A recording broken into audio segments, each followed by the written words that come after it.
in the archives that this was already an issue, an election issue back in 1985.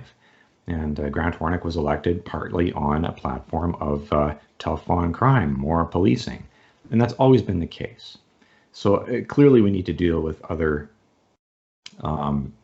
aspects of the problem. So other municipalities have had similar issues and dealt with them successfully. It seems to me the most obvious thing is you would examine those issues very carefully. How did those cities manage it? What were their strategies? How did they get other levels of government on board, other organizations, and try to replicate that success here? It's worth a phone call or two, and it's worth looking up some public records. Medicine Hat, of course, is the example that everyone keeps bringing up. They solved homelessness, but they chose to characterize their social issues as a homelessness problem, not as a crime problem.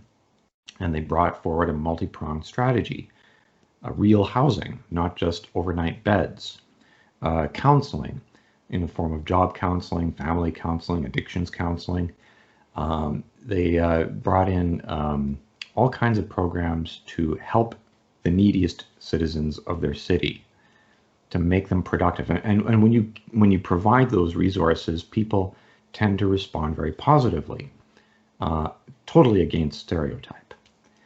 Another article I read recently, Toronto, also with a huge homeless problem.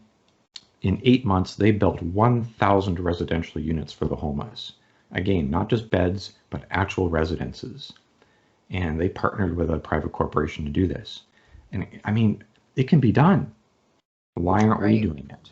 Now, Medicine Hat took the viewpoint, and this was a few years ago when they were starting to look into it, that they looked at the numbers, they crunched the numbers, and they found out that it was going to be cheaper and therefore better for the taxpayer to provide all these services and help people instead of abandoning them to the healthcare system and the criminal justice system.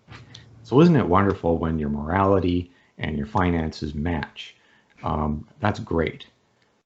Also kind of sad that that's what it took to do it, but how much more sad is it that we see it can be done and aren't following suit? Mm-hmm.